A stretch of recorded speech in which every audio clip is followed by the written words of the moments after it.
What you're about to watch is shocking and perhaps repulsive. Please do not react wildly, but think positively. We have a problem and there is a solution. Together as Americans, we will find the solution. Getting angry doesn't solve a thing, but listening intently gives the chances to find solutions. The man in this video may make you puke. Hold it, and look from his point of view. He is afraid that his way of life, that is the white man, his culture, his way of life is at risk, is threatened. That is indeed the story of people all around the world, those who have lived in this town, in this country for a long time, or any country for that matter, feel threatened when the new people from other town or other countries come, and they're threatened about their own way of life, and that is a legitimate fear.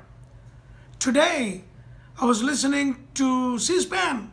Theresa May, the Prime Minister of United Kingdom, was addressing the Republican convention in Philadelphia, and she says, our way of life is at risk. The leader is saying that, so it is a legitimate thing. We need to acknowledge that the fear is there. And how do we find solutions?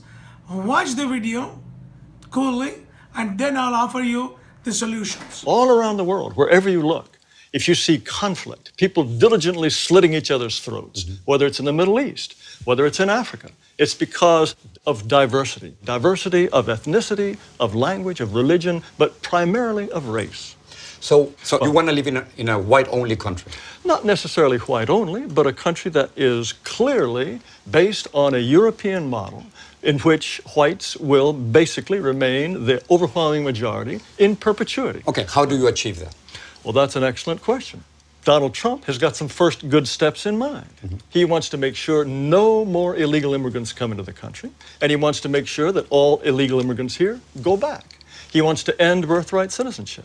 He wants to put at least a temporary ban on Muslim immigration. What happens with Asians? What happens with African Americans? What happens with Latinos? What happens to my people? You presented me with a very limited view of the United States. You're saying the United States is a place anybody can come and turn it into anything you want, and the people who built this country and established its institutions, if they glimmer away, so what? You are promoting a process that will reduce my people to a minority. You want more power for Latinos. That comes at the expense of my people's power. We're 17% of the population, right, and we only have 3 senators. So therefore, we don't have the political representation that we deserve. And you want more and more and more? Of course, because we only have 3 senators. How much political? At this point, 14 senators. And 50 years from now, how many would you like? Let's talk about 50 years from now. In 2044, yes, white non-Hispanics will become a minority. Yes. Is that what you're afraid of? Mr. Ramos, it's fantastic for you, for my people to lose power and become a minority. That's fantastic for you. How does it feel for because me? It is our country, Mr. Our Taylor. country, our It is our country. Don't you think we both have the same rights in this country? I think that despite this nonsense in the Declaration about anybody being anyone, Excuse me, white people, you don't the white think people, we are all created equal? no. What you want to do is change this country into an entire nation in which white people will become refugees in their own land So if your vision comes through. You don't want to live alongside Mexicans? Now, why is it wrong for me not to want my neighborhood to change? If my neighborhood is European, if my neighborhood, they don't keep chickens in the backyard that crow at 3 in the morning. What are you talking about? That's a complete stereotype. That's a complete stereotype. Yes, and stereotypes are all true. It's a racist stereotype, what you're saying. Oh, racist. Give me a break. What are you going to do with the thousands of Muslims? We certainly American citizens who are serving in the military. I'm sure that we just couldn't possibly survive with all those Muslim Navy Rangers. Yes, I'm sure that's true. That is not right. No. I'm talking about You cannot make fun of people who are saving our lives. They want special holidays and special food in So school if you don't like their restaurants, religion, you don't have to join them. That's fine. Well, no, they are. But you can't discriminate against them simply because you. Of course, anyone should have the right to discriminate against anyone he wishes. And the point is... But not by the law, Mr. Taylor. You can't do that. I think the law is absolutely incorrect. Do you feel that whites are superior, are more intelligent than blacks? I think, on average, whites are more intelligent than blacks, and North Asians are more intelligent than whites. How can you say that? How can you think otherwise? Mr. Taylor, What what are you... sense would you have to think that a pygmy is, on average, is just as intelligent as a Dane? Why would you think that? The entire record of history is completely consistent with the assumption that black Africans are less intelligent on average than Asians or Caucasians. That's absurd. That's repugnant and absurd. Repugnant to you? Yes, of course. Why would you even entertain the possibility that on average a pygmy is as intelligent as a Japanese? The comparison that you are trying to make, it is simply impossible because of historical circumstances, because economic conditions, because of the More moment. excuses. We have to be willing to say to all those who are non-European, we wish you well, but this territory is for us. And sorry, we have the right to be us, and only we can be us. So you want me to leave? Under certain circumstances, yes, we would ask you to go.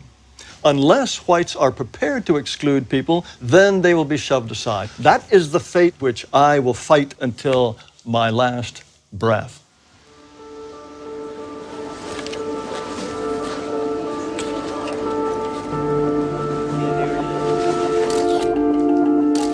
Mr. Trump, I have a question about immigration. Who's next? Yeah, please.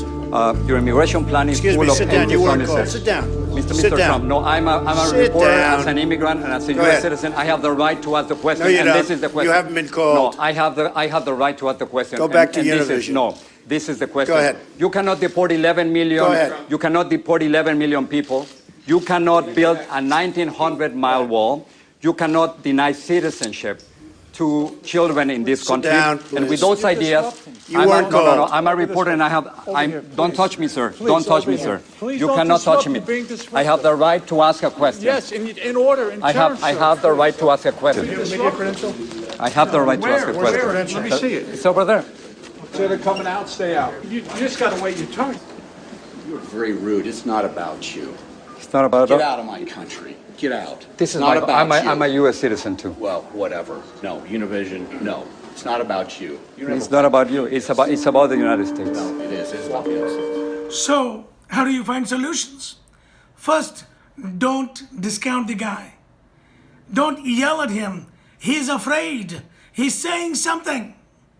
Number two, listen to him, what he says. He is speaking from fear, and that is legitimate. Third, most important thing, feel his pain, feel his concern. He's worried. And as an American committed to build a cohesive America, where no American has to feel apprehension, tension, or fear the other, I am pleased to offer some pluralistic solutions. What is the solution? This is my pledge. And I hope all the non-white Americans consider making a similar pledge. I pledge to uphold the Constitution of the United States of America, and I will defend the rights of white people who fear risking their way of life and their culture. No American should be afraid of the other, and I am willing to defend, and I hope my fellow Americans who are non-white will also join me. Thank God for our founding fathers. They have built-in safety mechanisms in our Constitution to last it for millenniums. We have a stable, safe, secure democracy. Sticking to the Constitution is the right thing to do and is the safest thing to do. And we the people, meaning the black, white, the Hispanic, brown, and all other people, non-white people, will continue to preserve, fight to keep the values that we have cherished for generations. We will keep intact. In fact, these are the values that made us adore America. This is what make us love America. That is the life, liberty, and pursuit of happiness. And we will fight to keep those values intact. White folks, please know that we are with you. We're not against you. Together, you and us, all of us, will make America great again.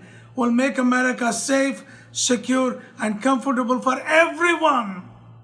And let's make America great again. God bless America, and God bless you, and God bless all of us. Amen.